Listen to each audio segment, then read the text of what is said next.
রবিউল আউয়াল মাসে আমাদের নবীজি জন্মগ্রহণ করেছেন, এই জন্য এই মাসের বিশেষ কোনো ফজিলত আছে কিনা বা এই মাসের বিশেষ কোনো করণীয় আমল আছে কি নেই। রবিউল আউয়াল মাস শুরু হয়েছে। এ মাস আমাদের প্রিয় নবী সাল্লাল্লাহু আলাইহি সাল্লামের জন্ম এবং মৃত্যুর মাস। বিশুদ্ধ মত অনুযায়ী এই মাসেই তিনি জন্মগ্রহণ করেছেন এবং এই মাসেই তার মৃত্যু হয়েছে। তো সেই কারণে এই মাসটি বিশেষ তাৎপর্যপূর্ণ, সেটি বলবার অপেক্ষা রাখে না যে যে মাসে নবী সাল্লাল্লাহু আলাইহি সাল্লামের জন্ম এবং মৃত্যু হয়েছে সে মাসটি যে বিশেষ তাৎপর্য রাখে সেটি খুবই স্বাভাবিক যে এটি গুরুত্বপূর্ণ মাস। কিন্তু এর বিশেষ কোনো ফজিলত, পৃথক অন্য মাসের থেকে এর আলাদা কোনো মর্যাদা এবং এই মাস উপলক্ষে বিশেষ কোনো করণীয় আমলের কথা কোরআন অথবা সুন্নাহ আমাদেরকে কোনোভাবেই নির্দেশ করেনি। অতএব নবী সাল্লাল্লাহু আলাইহি সাল্লামের জন্ম মাস বা তার ওফাতের মাস হিসেবে এই মাসটি আমাদেরকে হয়তো নবী সাল্লাল্লাহু আলাইহি সাল্লামের কথা স্মরণ করিয়ে দেয়, তার দুনিয়াতে আগমনের কথা, তাঁর ওয়াফাতের কথা আমাদেরকে স্মরণ করিয়ে দেয়। কিন্তু তাই বলে এই মাস উপলক্ষে আমাদের কোনো করণীয় নির্ধারণ কোরআন হাদিস আমাদের জন্য করেনি। সেই জায়গা থেকে আমাদের এই মাসকে কেন্দ্র করে নিজেরা কোনো আমল বানিয়ে নিলে সেটি বরং বেদাতে পর্যবসিত হতে পারে, সেদিকটি আমাদের খেয়াল রাখতে হবে। সরকার প্রাথমিক বিদ্যালয়ে শিক্ষক নিয়োগ নীতিমালায় সঙ্গীত শিক্ষকের বিধান রেখেছে, অথচ ব্যাপক জনদাবি সত্ত্বেও ধর্মীয় শিক্ষক নিয়োগের বিষয়ে কোনো নীতিমালা নেই। এ বিষয়ে আপনার মন্তব্য আশা করছি। দুর্ভাগ্যজনক একটি বাস্তবতা যে আমাদের দেশে প্রাথমিক বিদ্যালয়ে শিক্ষক নেওয়ার ক্ষেত্রে সেখানে কোনো ধর্মীয় শিক্ষক রাখা হয়নি। বিশেষ করে ক্লাস 3 পর্যন্ত ধর্মীয় শিক্ষা নেই। 4-5-এ যে ধর্মশিক্ষা যতটুকু আছে সেটুকু অন্য শিক্ষকদেরকে দিয়ে চালানো হয়।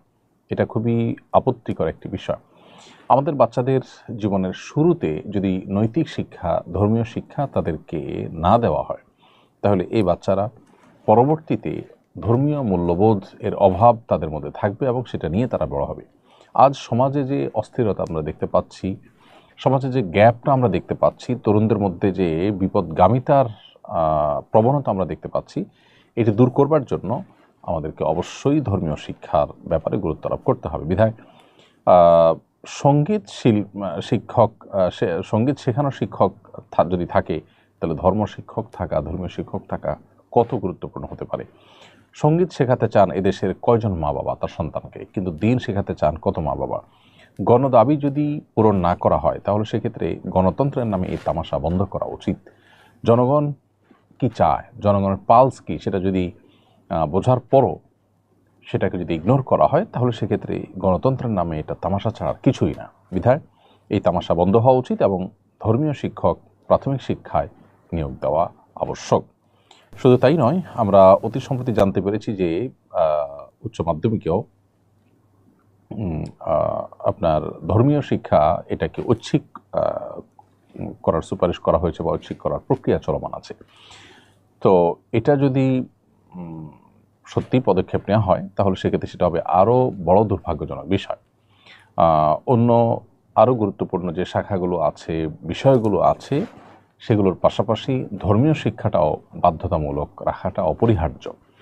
আমরা যেখানে আমাদের সমাজে অধঃপতন দেখতে পাচ্ছি, সেখান থেকে উত্তরণের জন্য আমাদের সন্তানদেরকে গুরুত্বের সাথে ধর্মীয় শিক্ষা, ধর্মীয় মূল্যবোধ শেখানোর তাগাদা আমরা প্রতিদিন অনুভব করছি। সেখানে সেই জায়গা থেকে আমাদের আরও পেছনে সরে যাওয়া, এটা পাশ্চাত্যপদতা ছাড়া আর কিছুই নয়।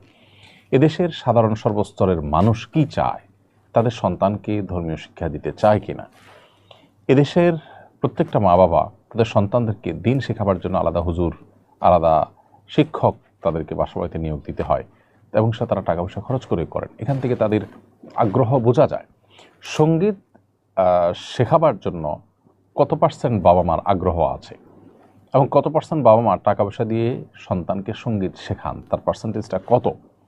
এর বিপরীতে কোরআন এবং ধর্মীয় শিক্ষা এটা দেওয়ার জন্য বাবা মার সিরিয়াসনেস কত বেশি, রেশিওটা। তো এই দুইটা চিত্রকে পাশাপাশি রেখে যদি আমরা পর্যালোচনা করি, আমরা দিনের আলামত দেখতে পাই যে সঙ্গীত শিক্ষা দেওয়ার জন্য প্রাথমিক শিক্ষায় শিক্ষক নিয়োগ দেওয়া এটা রীতিমতো আরোপ করার মতো একটা কাজ, যেটা আসলে আরোপ করতে চাওয়া হচ্ছে। বিভিন্ন এনজিওগুলো তাদের এজেন্ডাগুলো আমাদের বিভিন্ন মন্ত্রণালয়ের মাধ্যমে, বিভিন্ন সরকারি প্রতিষ্ঠানগুলোর মাধ্যমে তারা এই দেশে তারা ইমপ্লিমেন্ট করে এবং তারা পৃথিবীর বিভিন্ন চিন্তা চেতনা, বিভিন্ন রকমের কৃষ্টি কালচার, এগুলোকে তাদের এজেন্ডা হিসাবে এদেশে আরোপ করে, এটি তেমনই একটি এজেন্ডা। অতএব আজকের এই ইন্টারিম গভর্নমেন্ট যদি জনগণের আশা আকাঙ্ক্ষার প্রতিফলন না ঘটাতে পারে, তাহলে জনগণের আশা আকাঙ্ক্ষার প্রতিফলন আর কখন ঘটবে? এটা হবে সবচেয়ে দুর্ভাগ্যজনক বাস্তবতা। আমি আশা করব যে সংশ্লিষ্টরা এই বিষয়ে সর্বোচ্চ দায়িত্বশীলতার পরিচয় দিবেন, আর না হলে ধর্মকে, ধর্মীয় কৃষ্টি কালচারকে আপনার দমিয়ে রাখার বা এটাকে ইগনোর করার যে একটা প্রবণতা বিগত সরকারের আমলে লম্বা সময় ধরে আমরা দেখেছি, তার পরিণতি কিন্তু তাদের ভোগ করতে হয়েছে। সো বাংলাদেশের মানুষের পালস যদি কেউ না বুঝেন, তাহলে সেটা হবে তার জন্য সবচেয়ে বড় দুর্ভাগ্যজনক বিষয়। আমি আশা করব যে এখানে তারা দায়িত্বশীলতার পরিচয় দিবেন এবং গণমানুষের আকাঙ্ক্ষার প্রতি তারা শ্রদ্ধা জানিয়ে প্রাথমিকে ধর্মীয় শিক্ষক নিয়োগ এবং উচ্চ মাধ্যমিকে ধর্মীয় শিক্ষাকে বাধ্যতামূলক করবেন।